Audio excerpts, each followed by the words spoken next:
Tenho certa inveja dos mortos. Não pelas suas extinções, mas pelas suas essências ausentes. Lapidados na saudade, todos são santos. Às vezes queria existir assim, não sendo. Afastado da minha existência, sem a responsabilidade de ser pesando os meus ombros. Todos nós compreendemos, em algum nível, a essência do que nos forma. Enquanto indivíduo, enquanto filhos que somos de alguém, enquanto parte de um determinado contexto. Sendo esse contexto social derivado de uma característica que nos une enquanto espécie, e individual, por parte das reflexões que fazemos em nossa intimidade, sem a preocupação de mostrar ou compartilhar isso com alguém. No caso do artista Christian Rochetor, existe um lugar delimitado e que abraça essas reflexões. Um lugar no tempo que se situa no início da década de 90, na região do Seridó, no Rio Grande do Norte.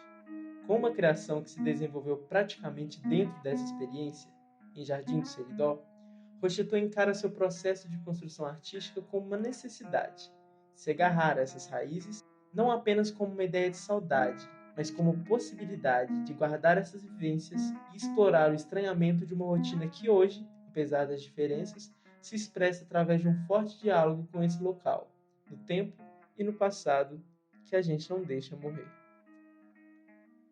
Em seu trabalho como escritor, Christie faz um esforço estético na direção do realismo fantástico e emprega em seu texto bastante de um universo lúdico, carregado do imaginário regional que vivenciou diariamente ao longo de sua infância e adolescência, e com uma carga de superstição e inocência, posiciona um véu de ficção em cima de um olhar sobre uma coisa real. Essa ideia expõe situações do cotidiano sendo atravessadas por elementos narrativos, que em certo nível causam uma estranheza no leitor, mas atiçam a sua curiosidade justamente por serem improváveis. Todos nós podemos buscar em nossa memória aquelas histórias incríveis e repletas de coincidências que vivenciamos, e que, mesmo como um roteiro de uma série de televisão, poderiam parecer improváveis e impossíveis de acreditar. Dentro dessa estética tão peculiar, textos como Morredouro e O Filho do Filho de Deus podem, em momentos, afastar a compreensão do leitor por apresentar um distanciamento proposital das ações que estão ali descritas pelos personagens, com outros elementos narrativos como tempo e espaço. Mas esse mesmo distanciamento conduz no texto uma sensação de naturalidade, conforme se cria um ritmo cativante. Como que quando estamos ouvindo um bom contador de histórias numa roda de amigos, com suas hipérboles, seus vícios de linguagem e o senso de continuidade de quem sabe bem onde quer chegar, mas se permite testar a atenção dos ouvintes com detalhes muito específicos para situações tão banais. E vale ressaltar que em sua produção, mesmo repleta de um olhar regional fixado num determinado tempo e espaço, existe uma condução que está interessada no reconhecimento das histórias por parte do leitor. Seu texto apresenta esse traço de familiaridade com os momentos que são comuns a todos, focados no sentimento, nos laços e na interação das personagens muito mais do que em aspectos intrínsecos de uma determinada cultura regional e seus sotaques.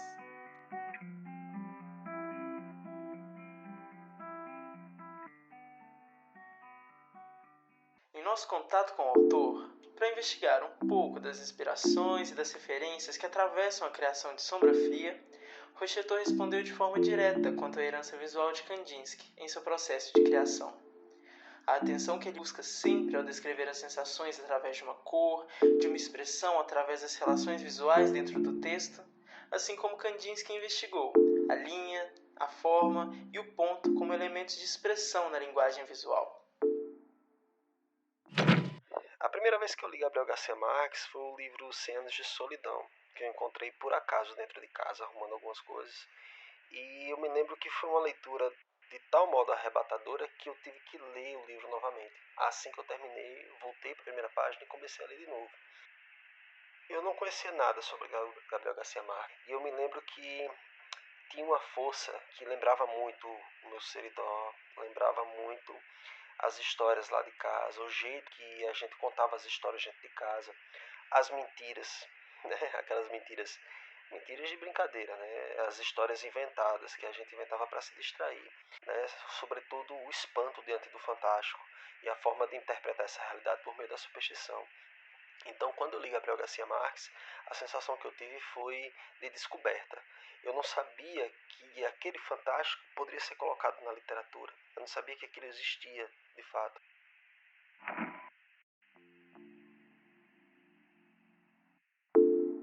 A partir disso, Christie reconheceu onde pretendia chegar, mas ainda não conhecia os caminhos que poderiam levá-lo até lá. Os processos de reconhecimento da sua criação passam ainda pela figura de Miyakoto, que, embora não seja uma referência direta na criação estética, é sim uma forte inspiração para o seu trabalho.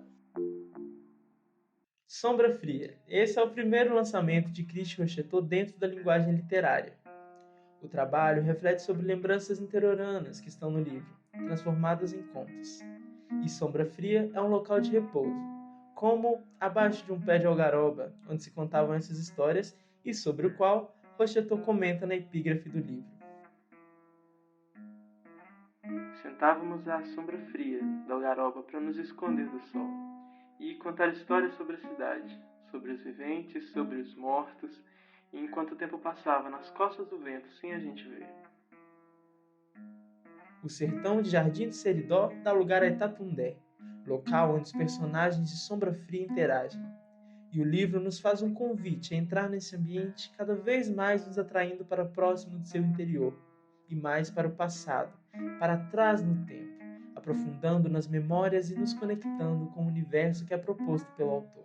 A morte é o primeiro fio que une as histórias, mas o interesse não está no fator mórbido que se relaciona com o tema. O trabalho em Sombra Fria levanta uma discussão sobre o olhar que damos a ela. Um olhar que se esforça para desbanalizar a morte e que nos conecta com uma relação de remanescência dos que já foram. A memória feliz que nos aquece, nos amedronta e nos posiciona como resultado desse passado que vive em nós. Nos obriga a conviver e fala, sobretudo, de quem fica. Como é vivenciar essa morte? Em textos como Marta foi a primeira a ver a tempestade e O trompetista apaixonado, existe uma propriedade sagaz na condução das ações das personagens. O texto nos convida, através da proximidade com os assuntos da morte, do pesar, do luto, valorizar as relações de vida. E embora sejam uma coletânea de alguns contos que foram construídos ao longo dos anos pelo autor, coincidentemente viram a luz do dia junto a um contexto de pandemia, onde essas reflexões se fazem presentes com muita força no dia a dia. Essa relação de importância pregressa cruza as histórias que estão no livro e cria em nós, leitores, um reconhecimento muitas vezes distante do fato retratado nos contos, mas próximo do nosso passado, potente, perto de como Rochetto traduz as relações que estão sendo apresentadas. Um personagem que cresce deslocado do espaço, desconfortável de como o mundo se relaciona com sua imagem. A atenção. A importância do primeiro amor. As imagens causadas por como idealizamos os que são alguém antes da gente. A linguagem visual do texto busca entre as palavras apresentar texturas, sensações, o movimento, o som, a cor da luz que reflete sobre determinado objeto, quase como uma experimentação expressionista trazida para a linguagem literária.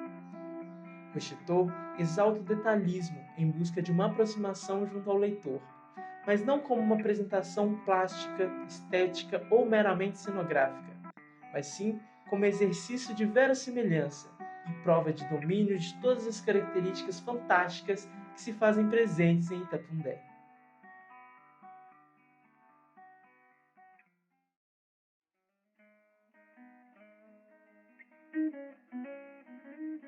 Nós acreditamos que a imagem do artista que aqui se encontra abrindo as portas do seu passado e nos convidando a revisitar uma forma antiga de ver o mundo, hoje se confunde com o ritmo da nossa cidade.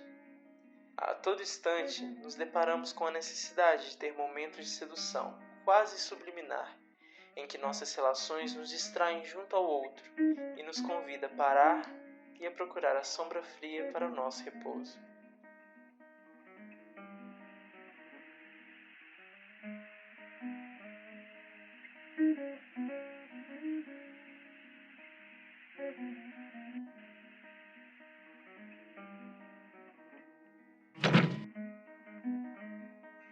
Agradecemos muito por você estar aqui.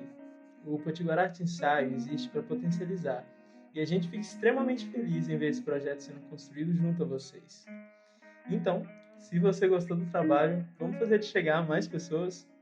Curte o vídeo, se inscreve no nosso canal no YouTube, nos segue lá no nosso perfil no Instagram e comenta aqui embaixo. A troca é sempre o mais importante. E não deixe de conferir aqui na descrição e mergulhar ainda mais na obra do artista Christian Wichetot. Muito, muito obrigado e a gente se vê no próximo ensaio.